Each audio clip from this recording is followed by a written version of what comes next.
इस वीडियो में हम पढ़ेंगे ब्रिक्स। ब्रिक्स में सबसे पहले देखेंगे ब्रिक्स का अर्थ, उसके बाद में इसकी शुरुआत कैसे हुई, उसके बाद में ब्रिक्स की क्या संरचना है, उसके बाद में ब्रिक्स के क्या उद्देश्य हैं, इसको क्यों बनाया गया है, और उसके बाद में ब्रिक्स बैंक, और सबसे लास्ट में देखेंगे कि इसमें क्या समस्याएं हैं। तो सबसे पहले देखते हैं ब्रिक्स का अर्थ। तो ब्रिक्स का पूरा नाम है ब्राज़ील, रूस, इंडिया, चीन और दक्षिण अफ्रीका। बी का मतलब ब्राज़ील, आर का मतलब रूस, आई का मतलब इंडिया यानी कि भारत, सी का मतलब चीन और एस का मतलब साउथ अफ्रीका यानी कि दक्षिण अफ्रीका। तो ये हो गई ब्रिक्स का पूरा नाम। ब्रिक्स दुनिया के 5 अग्रणी उभरती हुई अर्थव्यवस्थाओं ब्राज़ील, रूस, भारत, चीन और दक्षिण अफ्रीका का समूह है। तो ये तो हो गया ब्रिक्स का अर्थ। अब देखते हैं ब्रिक्स की शुरुआत कैसे हुई। ब्रिक नाम पहली बार जिम ओ नील द्वारा वर्ष 2001 में प्रयुक्त किया गया था। तो शुरुआत में जो ब्रिक्स है वो नहीं था, बल्कि क्या था, ब्रिक था। और ब्रिक नाम किसने प्रयुक्त किया था? सबसे पहले 2001 में जिम ओ नील द्वारा प्रयुक्त किया गया था। पहला ब्रिक शिखर सम्मेलन वर्ष 2009 में रूस के येकतेरिनबर्ग में हुआ था। दिसंबर 2010 में दक्षिण अफ्रीका को ब्रिक में शामिल होने के लिए आमंत्रित किया गया और इसे ब्रिक्स कहा जाने लगा।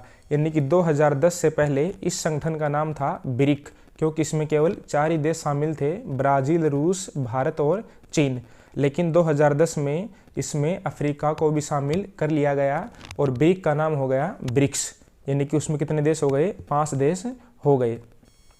मार्च 2011 के शिखर सम्मेलन में दक्षिण अफ्रीका पहली बार सम्मेलन में शामिल हुआ।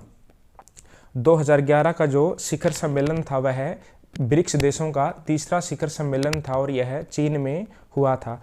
तो दक्षिण अफ्रीका ने पहली बार 2011 में इसके शिखर सम्मेलन में भाग लिया था। ये तो होगी इसकी शुरुआत। अब देखते हैं इसकी संरचना। ब्रिक्स कोई अंतर्राष्ट्रीय अंतर सरकारी संगठन नहीं है, न ही यह किसी संधि के तहत स्थापित हुआ है। इसे 5 देशों का एकीकृत मंच कहा जा सकता है। ब्रिक्स देशों के सर्वोच्च नेताओं का तथा अन्य मंत्री स्तरीय सम्मेलन प्रतिवर्ष आयोजित किए जाते हैं। ब्रिक्स शिखर सम्मेलन की अध्यक्षता प्रतिवर्ष BRICS क्रमानुसार सदस्य देशों के सर्वोच्च नेता द्वारा की जाती है।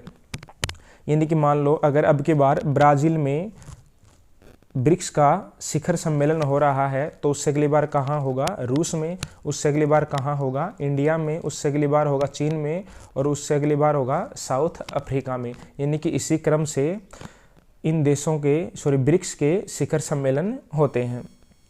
अब देखते हैं ब्रिक्स का उद्देश्य, यानी कि ब्रिक्स को स्थापित क्यों किया गया था।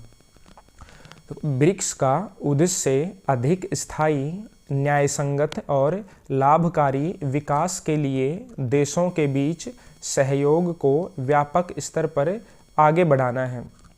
इसका एक अन्य उद्देश्य अमेरिकी प्रभुत्व वाली आर्थिक संस्थाओं को लोकतांत्रिक सुधारों के लिए मजबूर करना है। यानी कि जो वर्तमान में विश्व की आर्थिक संस्थाएं हैं, जैसे विश्व बैंक और अंतर्राष्ट्रीय मुद्रा कोष, इन देशों में अमेरिका और पश्चिमी देशों का प्रभुत्व है।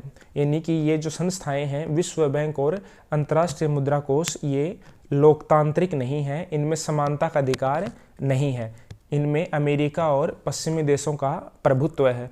तो उस प्रभुत्व को चुनौती देने के लिए या इन संस्थाओं में सुधार करवाने के लिए ब्रिक्स की स्थापना की गई है।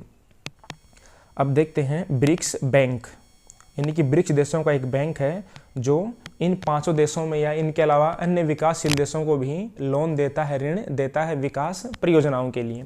तो अब देखते हैं ब्रिक्स बैंक क्या है। यह ब्रिक्स देशों का बैंक है। इसका वास्तविक नाम नव विकास बैंक, न्यू डेवलपमेंट बैंक यानी कि NDB है। वर्ष 2014 में ब्राज़ील के फोर्टालेजा में छठे ब्रिक्स शिखर सम्मेलन के दौरान एनडीबी की स्थापना के लिए समझौते पर हस्ताक्षर किए गए थे। यानी कि अगर आपसे एग्जाम में पूछा जाए कि फोर्टालेजा घोषणा क्या है, तो आपको बताना है कि फोर्टालेजा घोषणा के तहत जो ब्रिक्स का बैंक है, यानी कि जो न्यू डेवलपमेंट बैंक है, नव विकास बैंक है, उसकी स्थापना के लिए समझौते पर हस्ताक्षर किए गए थे। और ये शिखर सम्मेलन कहाँ हुआ था? ब्राज़ील में हुआ था। एनडीबी का मुख्यालय चीन के शंघाई में है। एनडीबी के संचालन के मुख्य क्षेत्र हैं स्वच्छ ऊर्जा, परिवहन, अवसंरचना, सिंचाई, स्थायी शहरी विकास और सदस्य देशों के बीच आर्थिक सहयोग करना। एनडीबी में यानी कि न्यू डेवलपमेंट बैंक में 5 देशों को समान अधिकार प्राप्त है। तो ये तो हो गया ब्रिक्स बैंक। अब देखते हैं कि ब्रिक्स में क्या समस्याएं हैं। ब्रिक्स समूह के सभी देश एक दूसरे की तुलना में चीन के साथ अधिक व्यापार करते हैं, इसलिए इस पर चीन के हित को बढ़ावा देने वाला मंच होने का आरोप लगाया जाता है। चीन के साथ व्यापार घाटे को संतुलित करना अन्य भागीदार देशों के लिए एक बड़ी चुनौती है। भारत चीन के बीच सीमा विवाद के कारण भी सहयोग प्रभावित हो रहा है। इसके अलावा चीन और रूस के अमेरिका से अच्छे संबंध नहीं हैं, जबकि भारत अमेरिका के संबंध अच्छे हैं। कोविड-19 के कारण वैश्विक स्तर पर चीन की छवि भी खराब हुई है। इसके अलावा इसमें कुछ अन्य समस्याएं भी हैं, जैसे ब्राज़ील और दक्षिण अफ्रीका अपनी आंतरिक चुनौतियों से परेशान हैं, वहां पर राजनीतिक अस्थायित्व पाया जाता है। इसके अलावा चीन और रूस जैसे देशों में लोकतंत्र नहीं पाया जाता है, जबकि भारत जैसे देशों में लोकतंत्र है, तो उनकी विचारधारा भी एक जैसी नहीं है। तो इस प्रकार ये हो गया ब्रिक्स। तो ब्रिक्स कितने देशों का समूह है? 5 देशों का समूह है, जिसमें 5 देश शामिल हैं। बी का मतलब ब्राज़ील, आर का मतलब रूस, आई का मतलब इंडिया, सी का मतलब चीन और एस का मतलब साउथ अफ्रीका यानी कि दक्षिण अफ्रीका। तो ये हो गया ब्रिक्स।